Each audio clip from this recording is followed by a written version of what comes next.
Hello and welcome to Coffee with the Dev, where we have coffee with the dev. My name is Beck, and today I am chatting with Maddy Clute, one of the very talented developers behind Call of the Golden Valley. So welcome, Maddy. Hello, thanks for having me. Of course. And we're going to kick it off with the most important question, and that is, what coffee are you drinking today? I'm a little bit of an imposter. This is actually Earl Grey tea, because I had my coffee this morning, and if I have more than one coffee a day, it's not pretty.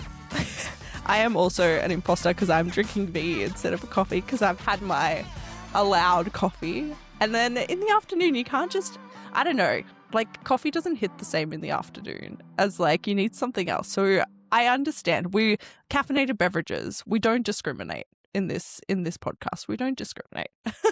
All right, well, let's get stuck into it. So tell me about how you got into creating games. Yeah, it's maybe not the typical origin story. We love that. I guess the really short answer is I'm a software engineer by trade. I had taken some time off to just kind of have the gap year I never had, and I was working as a ski instructor, as one does. And Of course. This was 2021, and we got caught in some lockdowns. I was a ski instructor in Australia. Mm-hmm. We got caught in some lockdowns, and you can't ski instruct remotely, so I was pretty bored. And I just started noodling around, and it completely got out of control. And then next minute you're just making a game and shipping it and the whole journey. Yeah. I can elaborate more, but that's kind of the short of it. Yeah. So was like games a big thing as you were growing up? It's interesting. So I'm an only child, which I guess notably means I didn't have like brothers who were like trying to get all the consoles and stuff. My parents also were kind of like crunchy Montessori parents a little bit, so like only educational games were allowed. I was all over the Magic School Bus science games for like Windows 95. So good. Yeah. So good. And I played a lot of Nancy Drew point and click sort of detective adventure games, really until I was probably like 15. Also huge fan of the Harry Potter like sort of platformers that they had at those times. The early But yeah, the short of it is like I enjoyed games. I was not allowed them probably as much as I would have otherwise liked, and honestly that was probably like solid parenting to not let me become a fiend. And then I had what I'll call like the dark period, which was sort of from ages like 15 to 25, where I had sort of outgrown the games aimed at children, wasn't very interested in the games that were being made at this time. So maybe more useful for your audience is this would have been approximately like 2006 to 2016. Sort of a couple years before 2016, like the indie renaissance was starting to pop off. Took me like a little while to clock that. But I just felt like there weren't the sort of games that I wanted to play. And also, yeah, even though I was studying computer science, I was focused on other things. And then around that time, my partner at the time showed me a couple games. I think there was Dear Esther and Gone Home, and sort of these very like chill, very story rich, like emotionally moving, but very easy to play because I hadn't grown up doing all the crazy Mario Kart and stuff like that. And I got totally sucked right back in. Yeah. And this time there were no parents telling me to stop. And it was just a slippery slope right into game dev from there. Yep. Yeah. I guess you mentioned like obviously there was lockdown and there was a bit of boredom going on, but when did you first kind of, I guess, have the idea of even thinking about trying to make something yourself? Like, when did that shift from being a kind of a player to wanting to create happen? I would say it was probably like a year before, and I'd played Life is Strange, which I was like, this is just excellent. Mm-hmm. And I had also played this really simple game called Emily is Away, which takes place entirely in like an AOL chat Yep. Love window. that. And I think Life is Strange inspired me, but I wasn't delusional enough to think, yeah, I could make that. Yeah. But Emily is Away was like simple enough. And so I did download Unity, and then I kind of joke that being originally American, reading instructions is like not in our blood. So I just like opened Unity and was like, I'll figure this out. How hard can it be? Make it work. And like didn't bother to watch any tutorials or like read any documentation, and it failed miserably. And so I decided that, yeah, okay, game development's too hard. And then about a year later, caught in lockdown, I was like, oh, but I really want to. Okay, like, let me read the instructions. Let me maybe learn some things first. Yeah. It might help. Yeah.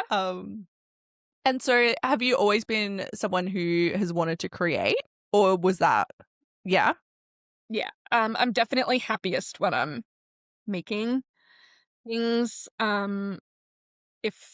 If I had enough room, I would have like a full woodworking studio and like maker space and art studio. Like I could fill a 5-bedroom house probably just with my own hobbies. Yeah, yeah. I love that. I love that. I'm the same. It's like, I'll just try this. Why not? Life is boring if you don't try all the things and see what you like. So why did you choose games? Was it just convenience because lockdown and everything else? Um, I think it was, I mean, partly yes. I think in the pandemic, right, we had such a like, you didn't have any control over your life. So it's like, what can I control? And it's like, I have my laptop, I have time. This is what I can control. Whereas if I was trying to like woodwork or something, then is the store closed? Is it within 10 kilometers? Whatever. So I think it was like, what can I control? And digital was really good for Yeah. that. Yeah. I think, I don't know, it just like really lit up my brain of like, oh, there's the art aspect, there's the storytelling aspect, there's, the writing aspect, there's the technical aspect. So I think it like hooked me, and then there was enough to keep me hooked, if that makes sense. Yeah. Yeah. Awesome. And so you mentioned you studied software engineering. So did you do any formal gaming study, or were you all just like self-taught once you figured out that you needed to learn something before you could do it? Yeah, I'm 100% YouTube University on Okay. this. I did crack and get the pro subscription or premium Mm-hmm. to stop ads from Yep. going right in the middle of like tutorials. Yep. No, I didn't even take a computer graphics course. Yep. In uni, I also at the same time was doing a degree in cognitive science, which is kind of like studying how people think. Yep. More viewing like the brain as a computer. So it's less how you feel about your mom and more about how you like sort objects Yep. by shape Yep. or something. And I think I was more interested in sort of the like AI or like linguistics overlap and less in games at that point. Yeah, for sure. And are you full-time developing? So on Golden Valley, I was full-time during development, and now I work a little bit on that, just maintaining it. And I'm working 3 days a week for a friend's game. I'm working on My Arms Are Longer now. Yes. I'm Yeah. very excited about that game. It's real fun. Yeah. And so, yeah, that's what life looks like at the moment. I think when you release a game, people keep asking you about like, oh, when's the next one? But I feel like it's a bit after, you're really like hungover and you're like, I'm never gonna drink again. And that seems true for like 2 weeks, and then you're back at it. So I think I'm in that like that sort of down phase of like, that was a lot of work. But I'm sure in a couple of months I'll be like, I have a new idea. Yeah, you just need a breather first because Yeah. you just like made a whole game or something. That's no big deal, right? So tell us about Called Golden Valley. Where did the idea come from or the inspiration come from for the game? So the idea came when I was living kind of at the base of Mount Buller, Mm-hmm. in about 3 hours north of Melbourne. And I wasn't living in staff housing. I was like living at the base of the mountain. And so I would take the staff bus up and down the mountain every day. And it was always kind of like sunrise and sunset. And Mm-hmm. so I spent a lot of time just kind of getting driven through spooky mountain forests and very Yep. uh atmospheric lighting. And yeah, I was just spending a lot of time outside, and I was just thinking, I was like, this place is such a vibe. Mm. And it's really not what I think most people think of when they think of Australia. Mm-hmm. But it's such a cool area, and like I've traveled quite a bit and I haven't really found similar similar areas. Like maybe sort of like the Scottish Highlands would be the Yeah. closest. Yeah. Yeah. Yeah. I'm a big fan of the high country. We've done a lot of driving and camping up through that area and it's like nothing else. It's like nothing else. And we like forward drive as well. So we've done a lot of the like ridgeline tracks where you're driving like literally on top of a mountain and you've just got like the mount like layers like you can't even describe it. You can't even like describe it. So I can understand how that would be really inspiring. Yeah. And then, you're just looking at all these spooky mountain forests, and I was just kind of like, what would happen if someone went missing there? And then it's like, what happened if multiple people went missing and they all went missing for the same reason? And that's kind of, Yeah. yeah. Yeah. And so obviously it's a very kind of detective-y like themed game. So were there any other games that really inspired you to go down that kind of gameplay avenue, I suppose? Uh yeah, there were a couple. So I mentioned earlier that as a kid I like religiously played the Nancy Drew point and click Yeah. detective games. And I think what I really liked about those was that they gave you a sense of place, and they took place in different, like each one took place in a different locale, and they had pretty quirky characters. Hmm. And I really liked that. I'm just like a mystery fiend in general. Like most detective shows I've seen and have opinions on. Yeah. Yeah, I've read most of the Agatha Christie books. Like, yeah, you get that idea. I had played some of the Sherlock Holmes Hmm. games that were sort of like made in the mid 2010s. And I liked those because they were, again, very sense of place, and those are AAA quality. But I actually felt really frustrated because I didn't feel like it like scratched the I didn't actually feel clever. It felt more like I was like playing a game where like it guided you through solving the mystery. And then yeah, Gone Home was a really interesting one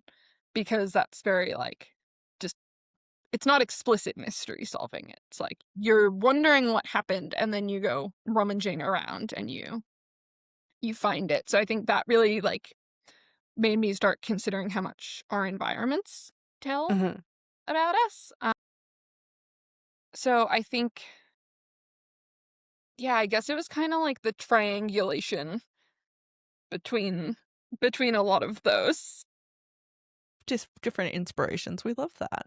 Um, and you were part of a small team for that one. So what was that like working as a team as opposed to kind of working by yourself? Or like how did you go from I'm gonna mess around in Unity and see what I can make to I'm making a game and then I have this whole team. Like what was that kind of process like?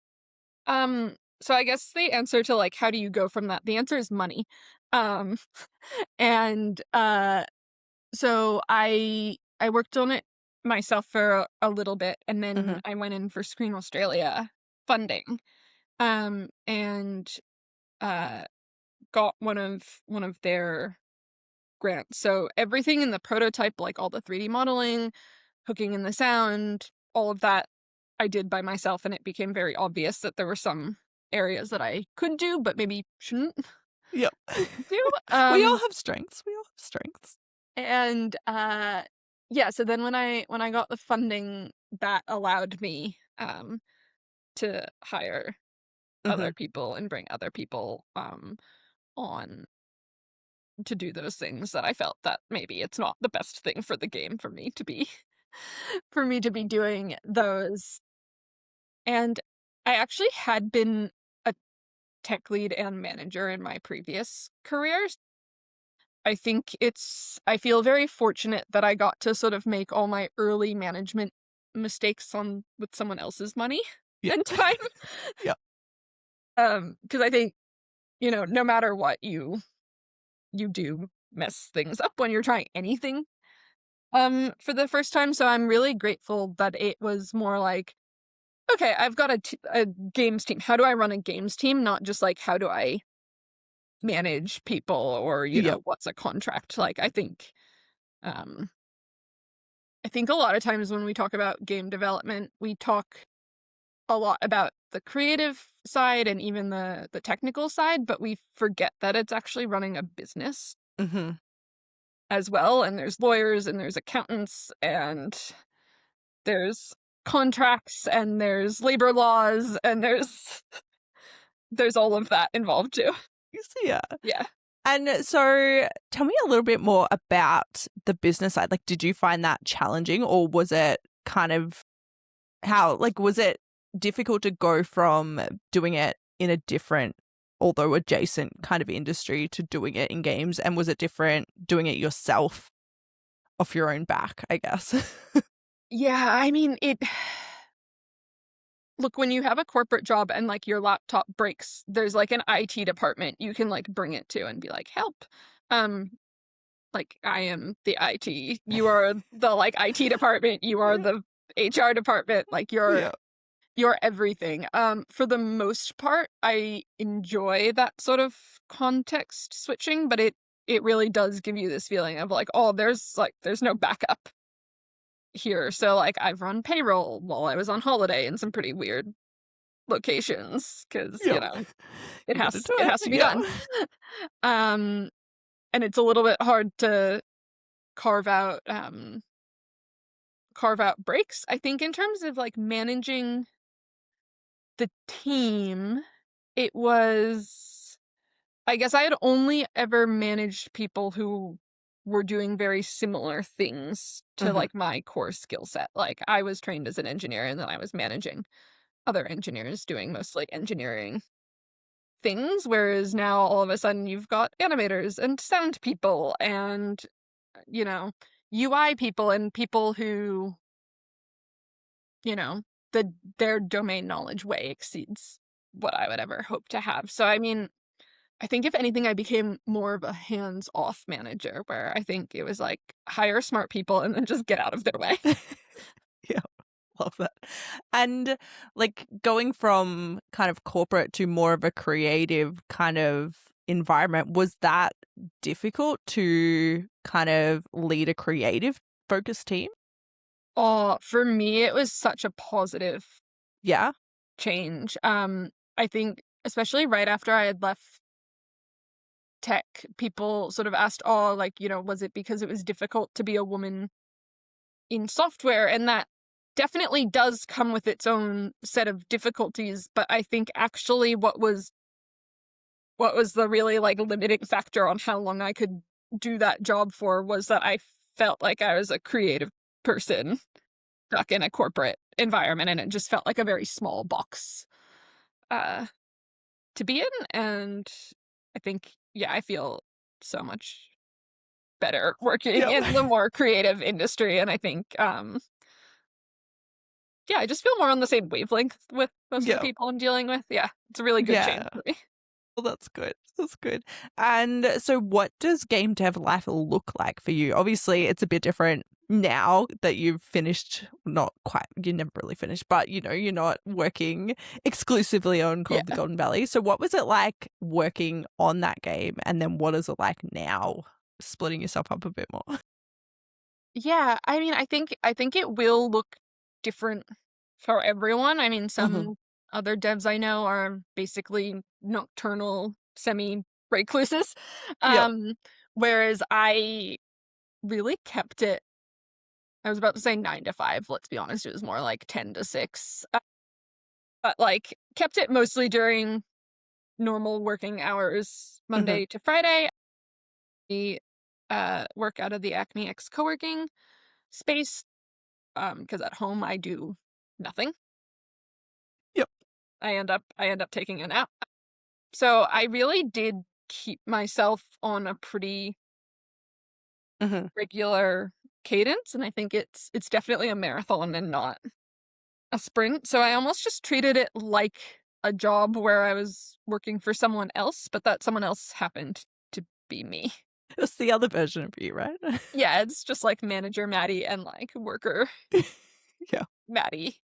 Um, so it was, yeah, it was pretty, honestly, it was pretty normal. Hmm. Now that it's, yeah, now that the game's launched, it's very, I mean, it was really hectic when we launched in the first couple of weeks, because Hmm. as much as you test it, people will find ways to break the game that you never thought of, or there will be something with their specific computer setup that the game doesn't like. So the first couple of weeks were pretty hectic, and kind of all I was doing was like eat, sleep, and working. And I'll be honest, that was pretty miserable. um, it wasn't fun. Yeah. But then once that sort of calmed down, now it's, just check in on things, see how it's selling, see how the reviews are going, check check the emails, deal Hmm. with what needs to be done. Um, and sometimes that takes almost no time, and sometimes it takes a little bit. Yeah. Awesome. And so was it always like that? Like, did you go straight from, in working as a ski instructor into, okay, I'm making a game, I'm doing 9 to 5, or was it a bit more of a journey to kind of find that balance? I think so.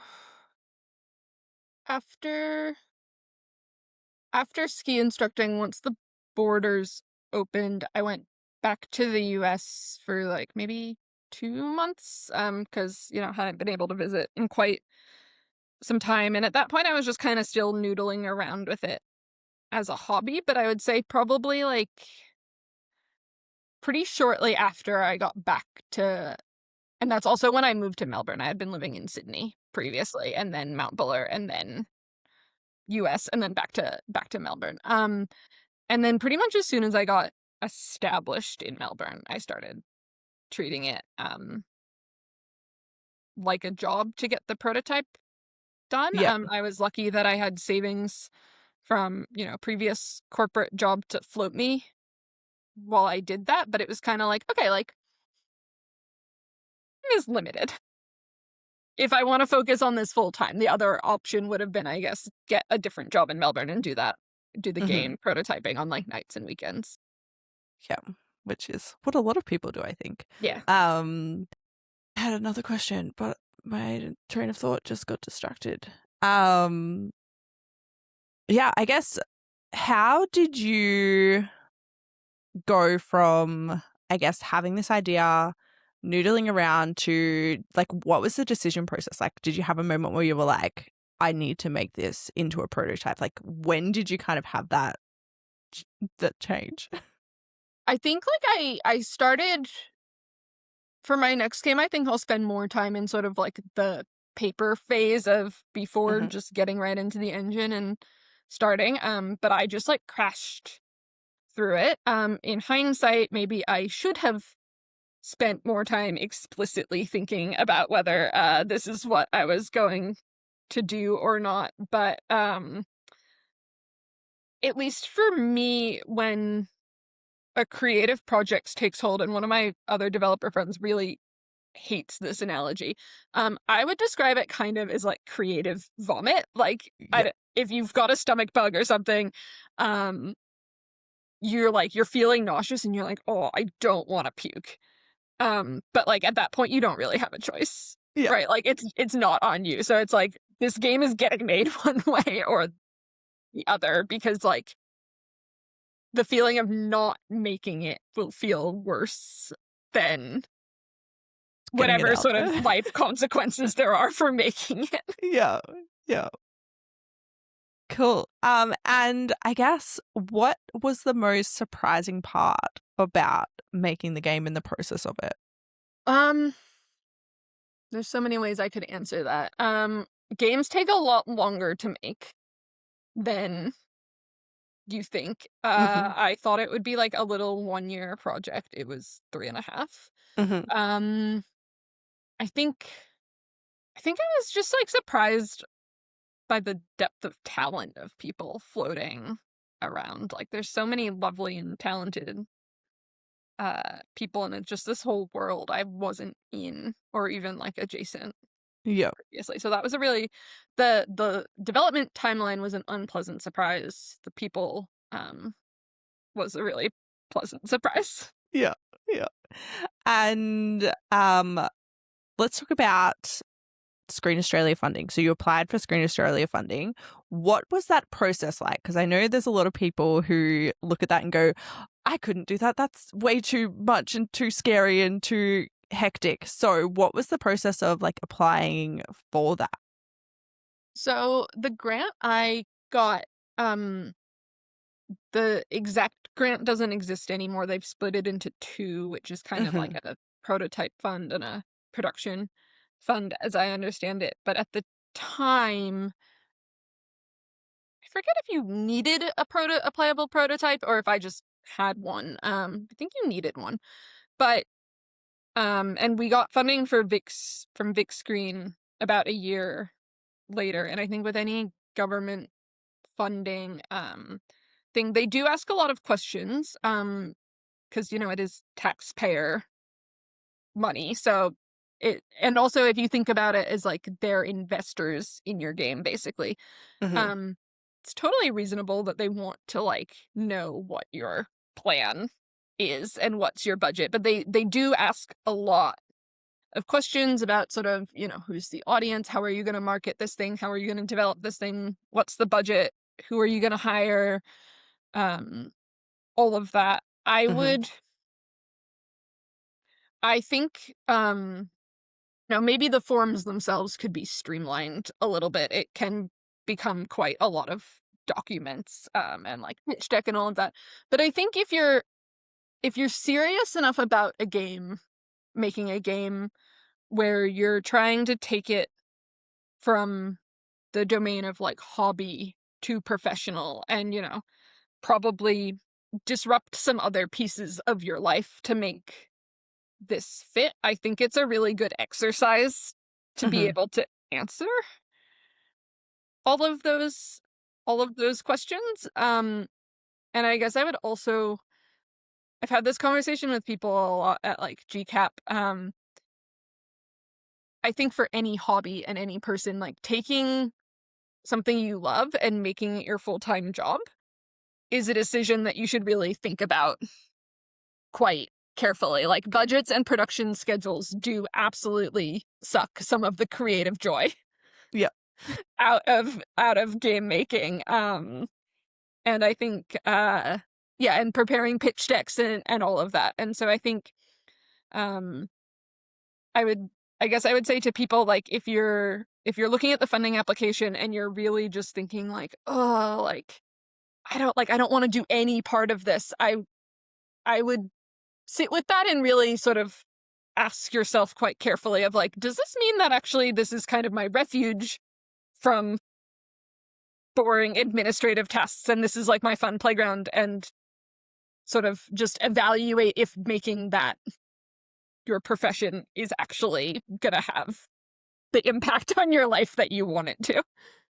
Yeah, definitely. I think that's so valuable. And it can be so hard because people always say, oh, you should do what you're passionate about. That's what you should focus on. But sometimes doing that is the worst thing you can do. Also, like, I think I'm gonna like soapbox for a minute here. Go for I it. think we don't talk about this enough in the creative fields, but you know, look, there's easier ways to make a lot more money than game development. And I think, filmmakers and actors and artists would all say the same. So I think it is, really, it's worth sitting down and sort of thinking if all the trade-offs that you need to make this fit into your life as a job, if all of those trade-offs are things that, you're comfortable with, if they allow you to still meet any obligations you have to family or anyone else in your household, things, does it fit with your lifestyle? Just be really honest about what you're getting into and sort of also the financial Mm-hmm. impacts of it. Like, I can tell you, mortgage brokers don't love indie games. They just don't. So, I think taking a long look at it, and if you decide, what, this doesn't fit into my life right now, that's not copping out, that's not selling out. That's not, I think people sort of do the, you must sacrifice everything Mm-hmm. for the art. And I would just take a much more moderate view of, you need to look at the whole picture and do what makes sense for you right Yeah. now and sort of go in with your eyes wide open about what that would mean. Yeah, for sure. And I guess, so you got funding. Did that put a lot more pressure on you? At a certain point, I did realize that it didn't really feel like an option to not release the game. Mm-hmm. I think when it's just your project and, there hasn't been a large amount of money sunk into it, you sort of feel that you could walk away at any time. And at some point, I sort of realized, I think it was when I was putting together the first credits Mm-hmm. reel for the demo that we were pushing to Steam. And, there are a couple other names on it already. And I was just kind of thinking, I was like, oh, this isn't just about me anymore. Yeah. These really lovely people have put their hard work into it, and I want to get them their credits. Yeah. And, Yeah. canceling the project or, mismanaging it to the point where we ran out of money or anything like that would have impacts beyond myself. Yeah. Yeah, I can imagine that would hit you a bit hard at times. Yeah. Did you find that was kind of motivating in some ways though? Yeah, I think it's a train of thought that if you go down too far, it can be very stressful. But I think, yeah, it was the amount that I went down, it was mostly just gently motivating. And it sort of, if we got to that, because there were several points where we changed some parts of the game pretty substantially, and it wasn't, before you make the change, usually it's that this part of the game isn't working, it's really not working, it needs to be something else, but we don't know what. Yeah. And sometimes in those positions, you just feel like you're stumbling around in the dark so much, and you're like, we're never gonna figure out how to pull this off, or, give the player this feeling or whatever. And I think just knowing well, we've got to figure out something Yeah. There's was no really helpful. exit. Awesome. And I guess, what was the process of actually shipping a game like? Because there's a lot of people who give up before they get to that stage. So what was the kind of I guess, the journey like to get there? Yeah, I mean, so from a logistical perspective, it was shockingly unglamorous. I set an alarm for 2:50 in the morning so I could hit the button Yeah. at 3 a.m., which I think was 10 a.m. California time, which is when the internet said to do it. So I was Yeah. like, all right, I'll do it then. And yeah, you just are at your computer in the dark, and you launch it, and then nothing happens, and you're like, okay, I guess I'll just go back to bed and wake up in a few hours and see how we're going. Yeah. I didn't sleep terribly well that night, unsurprisingly. So I mean, that's logistically what it is. It's very easy with Steam. I think in terms of like the project, right, you want to get everything done enough in advance that you can test it, you can fix it, you can get really like juicy marketing shots. You probably want to cut a new trailer. There's a lot of like marketing and publicity work that goes in around launch. Like basically you're just shouting from the rooftops like, this is my game, everyone play my game, which was very difficult for me because I have a pathological fear of bothering people. And so like sending cold emails to like influencers and journalists and streamers was a real personal hurdle for me to get past. Yep. And yeah, and then, you release it and then you just support it and try to, make sure the players are having a good time. Yeah. Does that answer your question? Yeah, it does. Did Yeah. you have a moment where you, I don't know, during your playtesting or whatever it may be, where you kind of just went, holy shit, I made this game? Yes, and it was when our very talented tech artist, Lane, put in the lighting.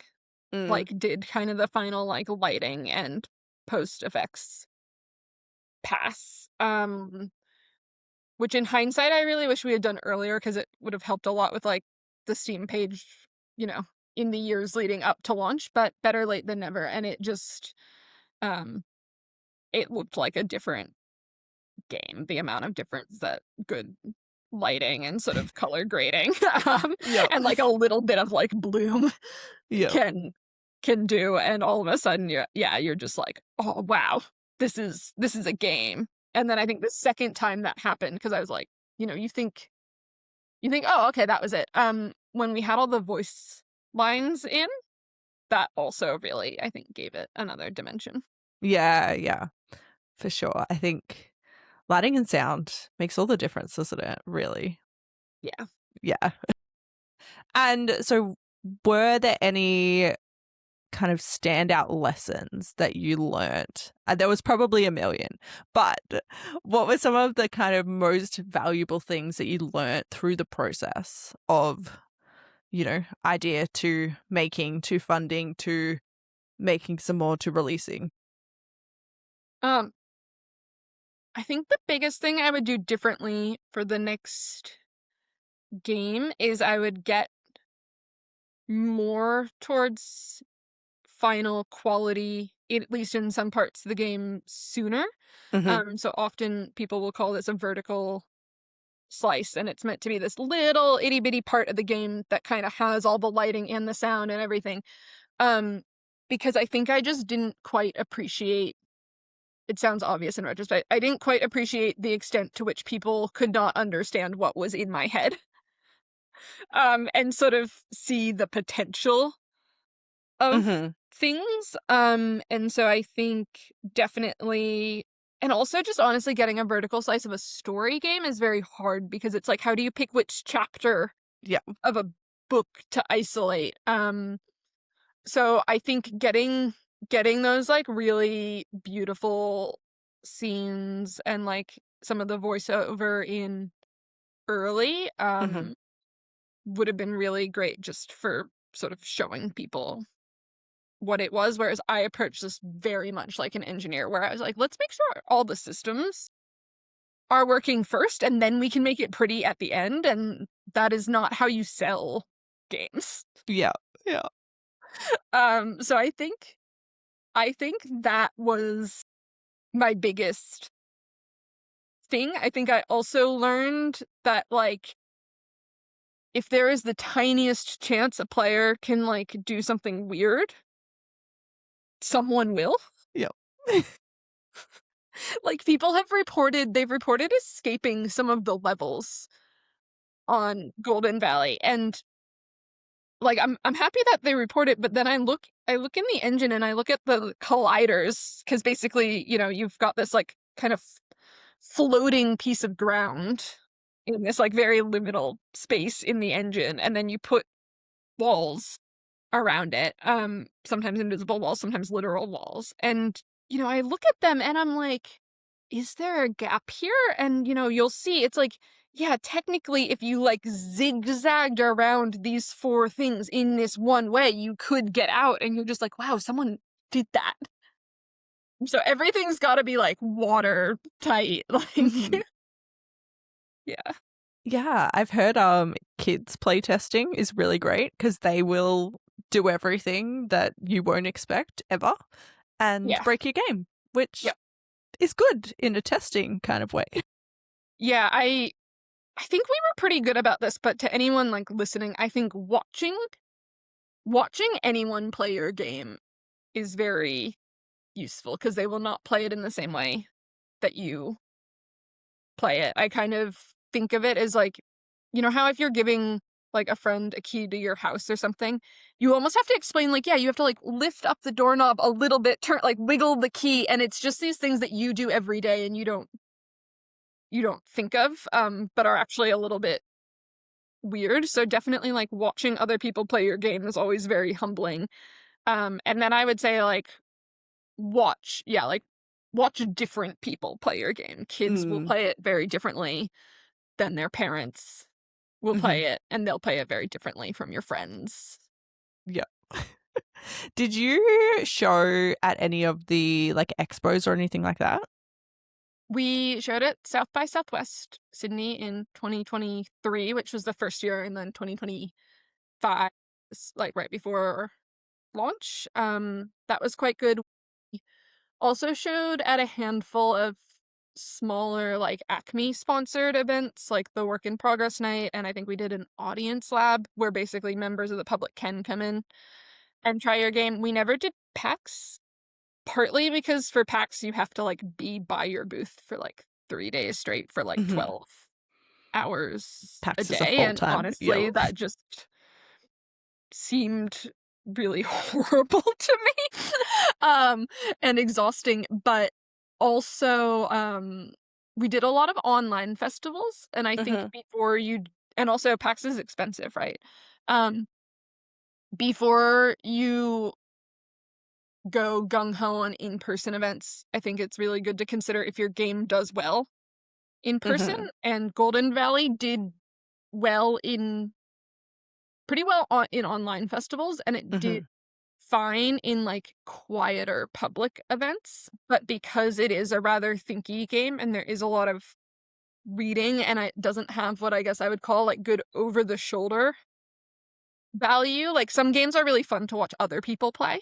Golden Valley I don't think is particularly fun to watch other people play. I think most of the value is actually doing it and thinking it through for yourself. So it just never seemed like going to a crazy crowded like PAX indie showcase was the right thing. Yeah. No, I've heard a lot of people have trouble condensing the game down or the demo down to like a 5 to 10 minute kind of snapshot, because that's what you kind of need to do. So I can't imagine trying to do that for like Call of the Golden Valley. I'm like, no, like the free demo we have on Steam, I think the average playtime last time I looked at it is about 15 minutes. Yeah. So but like even let's say somewhere between 10 and 20. But yeah, definitely I think a little long for those. And it's so hard to condense something down while still giving you enough. And yeah.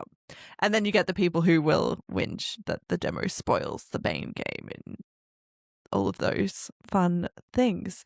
Yes. I think through this process I have really viscerally learned that you cannot please everyone. Yeah.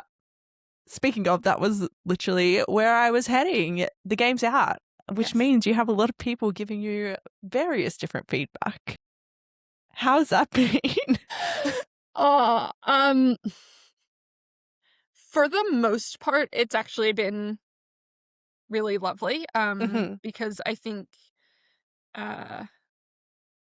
when you start, like before you release it, your friends or, your playtesters will say like, oh, I had fun.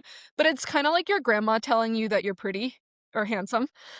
Where you're like, yeah, okay, are you gonna say anything? For real though? Or like, are you just being nice because you like me? Yeah. So, I mean, I think it is very cool to be like, oh my gosh, this person I've never met, like, chose to spend their hard-earned money on the thing I made and then enjoyed it so much that, like, they wanted to leave a review. I think that's really great. We've gotten a couple spicy ones. I would say, like, 2 weeks ago, we got the first, like, really spicy review where, like, the person was like, usually I don't leave negative reviews and I support indie devs, which I'm like, that's a red flag right there. And then, like, proceeded to absolutely drag every aspect of the game, like, including animation and sound and, like, voice, like, very specific areas. Yeah. And actually, our voice actors were incredible, well-awarded professionals, and they were like, this seems like a student project, and it's like, okay, that seems like you have a very high opinion of student projects. So yeah, some of them you're just like, who hurt you? I've also had people, like, drop by in the Steam community sections, and they like, the demo convinced me not to buy it. And I just usually responded, I'm like, great, I'm glad you figured that out. Like, what do you want me to say to that? Well, it's like, to me, that actually sounds like the demo did its... Yeah, that's what kind of the point of a demo. Its job. Like, you tried it out, and you got to try it out for free, and you decided you didn't like it, and so therefore you did not spend any more money or time on it. That actually, again, doesn't sound like a problem to me. But, like, thanks for telling me, I guess. Like, it's good to know. It's like good to know that the demo is indeed serving its purpose. In general, though, I would say that, like, I think, or this is the only way I can really, like, keep my sanity through release, is that I think it's really good to set your success criteria to things that are within your control, because I think any project, how it is received by the general public, is not within the control of the artist. Like, let's generalize it. It's not just games. And, like, I've been lucky that Golden Valley has been largely received positively, but I think, you think about lots of, like, think of Van Gogh. Like, his work was not received positively during his lifetime, and that doesn't mean it wasn't good work even. So I think before, while I was working on the game, I sort of set myself, like, the criteria of, like, I want to make a game because I have this story in me and I want to get it out. I want to make it in, like, a kind and sustainable way. Like, I don't want to crunch anyone. I don't want to be, like, cracking the whip at people who work for me. And, I want the game to convey a certain story and, like, a certain sort of mood. And I think all of those felt like they were within my control for the most part. But, like, external sales goals, or, like, I want it to win a Golden Joystick Award, or, like, any of these things are so out of your control. So I guess it's really nice that people like the game. That's really lovely, and, like, it's really nice when they buy it, because that gives the studio money. But I guess it wasn't essential. Yeah, so you weren't kind of deciding whether or not you were successful based off what other people were saying or your sales numbers or anything like that. Yeah. Just for my own sanity, it's probably like a self-protective. No, I think, look, I've heard that a lot, even about, like, YouTube and things like that. It's like, you can't focus on the numbers. You can only focus on, like, yes, you can see them as, like, a measure of maybe what you should pursue next time kind of thing, but not a measure of success, if that makes any sense. Yeah, I think, like, YouTubing, podcasting, anything where you're putting yourself out there, really, it's just like, did I do what I wanted to do in the way that I wanted to do it? And then I think I would also say, I think like focusing on enjoying the process rather than the outcome. Like I enjoy developing games a lot more than I enjoy being like a published game developer. Yeah. If that makes sense. Like I enjoy the day-to-day act of making games. Yeah. And then shipped games are a byproduct Yeah. They're of that. just, But yeah. I don't like wake up every morning being like, I shipped a game. I wake up being like, what am I gonna do today? Yeah. I love that. And so what was your favorite part about making the game? Can you narrow it down? Do you have like a favorite thing?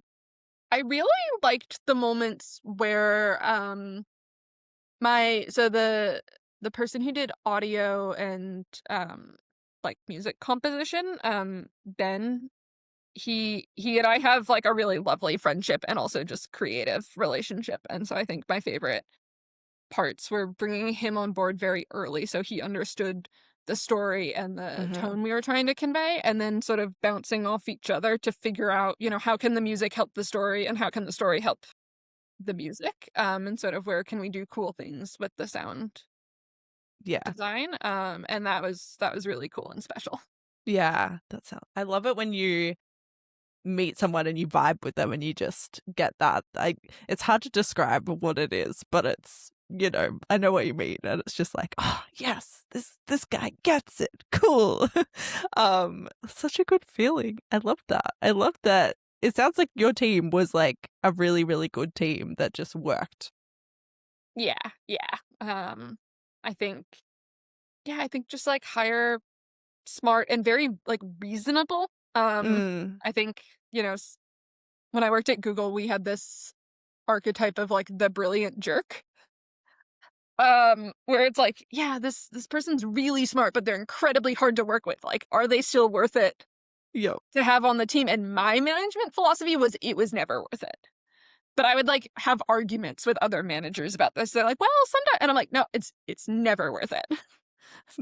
So that was my opinion. And it's one I brought into the games. Like everyone was really nice, and also very talented, and it just makes your life so much better. Awesome. And I guess you're now working on someone else's game. What is that like, going from being the top of the line to not having the responsibility of all of that anymore? Honestly, it's so nice. It's really the perfect thing for me to be doing this summer because I kind of had, an absolute overload of responsibility and sort of like decision making fatigue, launching the game. And I think just right now it's really like just meditative to kind of come in, work out, solve these problems, but not have the existential angst that goes with it. And I think partly it's because I think it's a very good game and I really do believe that it will do well once it's out and it's a lot of fun, but also partly like it's just not my job to hold the existential angst. And so honestly it's really perfect for me right now. Oh, that's so good. I love that. And I guess you might not know this yet, so feel free to be like, I have no idea. But do you have more plans? Are you thinking about the next game? Or are you just like, nope, not yet? I have two competing ideas in my head.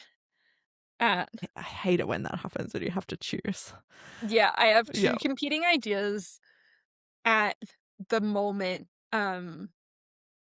But I'm kind of just letting them, I guess, percolate. I don't know if this happens to you, but often like I'll be thinking about something and then just one day I feel like I know the answer.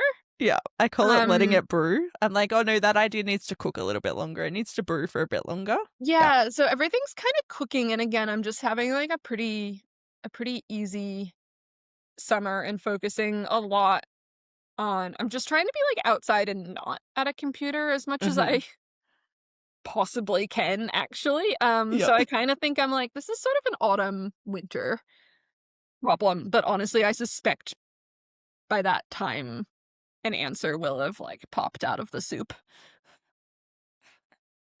Love that you think the same way that I think. Because some people, like, you try and explain that process and they're like, what are you talking about? And you're like, no, it's like there's a cooker in my brain and it's like it's on the back. It's just simmering away. Well, and I think this is something that's really tricky about like creative jobs, right? Because that's almost an oxymoron. Like I think a lot of creativity comes from a lot of unstructured time and honestly boredom. Mm. Like when I say, oh, I got the idea for the game when I was really bored, I don't mean that I was like bored as a bad thing. I think that's when you have space and, you know, you can kind of let it do the cooking. But then, you know, when it becomes a job, there's timelines and deliverables, and it's sort of like, yeah, like be creative on Thursday, you know, from 2 to 5 in the afternoon. Like that's your time to be creative. And to me, it's very difficult. And then one of my friends has I like her way of looking at it. She sort of has this idea that creativity is output, but it takes a lot of input. Like you have to be going out and experiencing the world and other people and other art and other feelings and other places to have these ideas to like synthesize into something creative. And like that takes a lot of time as well. And creative jobs, they always want the creative output, but they don't give you the time for the creative input. Yeah. And it's like, but I also have to like go grocery shopping. Like I also like need to do something away from my computer for like 2 minutes, please. Yeah, it's like I need to like exercise and feed myself and like, you have to live your life. So I think there's just all this really, I don't have a solution. It just helps me kind of give myself grace when I'm not feeling particularly creatively inspired on a schedule. It's very valid. Was that something you struggled with throughout making Call of the Golden Valley? Think not struggled exactly, but definitely like managed. Definitely some days you feel more up to that type of work than others. And on days where it felt right, I really tried to like lock in on it. And then, you know, there was always stuff that needed doing that was not creative on the days where it didn't feel right. So it's like, oh, maybe today's the day to like catch up on the bookkeeping. Yeah. Like, yeah, so no, that's I think so good. having some flexibility, and not trying to like force it is really helpful, because in my experience, forcing it doesn't actually work even if you try, and then you're just miserable and you haven't done it. And usually the product isn't anywhere near as good if you force it too much. Yeah, I think in a weird way people can tell when something's forced even if they don't understand why exactly. Well, I will say though that the screen agencies, both Vic Screen and Screen Australia, were very lovely about the project taking longer than anticipated. I think if we had had a commercial publisher who was really like anxious to get it out there and start recouping their investment, the whole thing could have been a lot more stressful. Yeah. So was that a conscious decision not to go with a publisher? Yeah. It really was, because again, the sort of like I want to make what I want to make in the way that I want to make it. Sort of trumped the I think this is a really good way to make lots of money. And so sort of, yeah, just keeping the freedom over my ideas, but also like my time was sort of worth making maybe a less commercial game. Yeah. And that was totally worth it for me. That being said, I have realized how much I do not like and am bad at marketing. And for the next game, I would seriously consider a publisher. Yeah. I know there's lots of different publishing like types as well, isn't there? There's some that will just help with the marketing, and there's some that will like give you funding and some that won't give you funding. So there's lots of different ways you can do it. Yeah. There's all sorts of arrangements, but yeah, I would, for the next project, I would love one that could do like localization and QA and marketing and just the stuff it's so important, but it's not what I enjoy doing. Yeah, for sure. Awesome. I guess, do you have any other advice for aspiring developers out there listening? I mean, I have like a billion things. Yeah. I guess I would just say like always back yourself. Like other people aren't gonna get behind you if you're not behind yourself. So I think you don't have to like see all the way to the end, because I think often the games we release are different than the games we set out to make, but it's just very much a like back yourself and put one foot in front of the other and just sort of trust that it will sort itself out. Yeah. It'll get there eventually. Yeah. And like if it doesn't, that's okay too. Yeah. I guess my other advice would be like, yeah, if you're trying to go into indie games to like make a lot of money really easily, like that's not the way to do that. So, yeah. Maybe rethink your plan a little bit there. Yeah, like go into banking. That sounds awful. Yeah, But, I mean, we pick our problems, right? yeah. Yeah. Why is it that banking is the opposite to gaming though? That is the question. What is it about banking that is so uncreative? It might be the suits. Also, I mean, I guess like I don't want my bank to be creative. Like I feel like creative accounting is not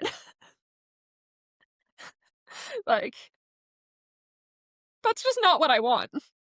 I feel like I exercise a lot of creative accounting with my budgeting, but we won't go there. Maybe that's what I'll call it. Creative accounting. The juggle is real. That like slight tangent though, but like I think when I came from engineering into like the arts, I thought that it would be really different. Like I thought I was like one end of the spectrum and then the other, but I think actually like the spectrum's a circle with just like a tiny little gap between. And I felt like, yeah, we were quite, I felt like it was actually quite familiar. And then I don't know what would be on like the opposite side of the circle. It might be banking. Maybe it's ski instructing.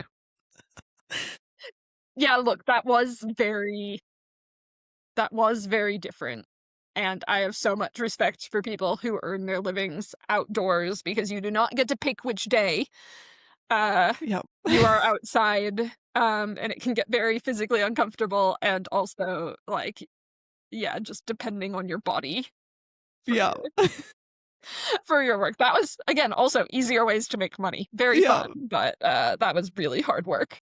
I got so jacked though from lifting children when they fell. Just thinking, when were you lifting children with ski instructing? They stack it, and actually the little ones, we put them in these vests, and it was partly so we could see that they were part of like the ski program and keep an eye on them. But these vests zipped up and had handles on the back.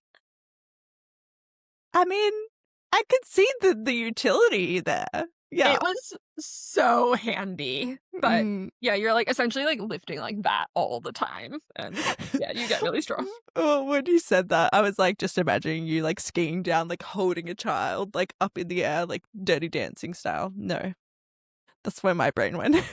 No, it was more just like, yeah, okay, up we go, and then they'd kind of go like noodle on you, where like you'd put them up, and then if you like let go, they just fall back down again.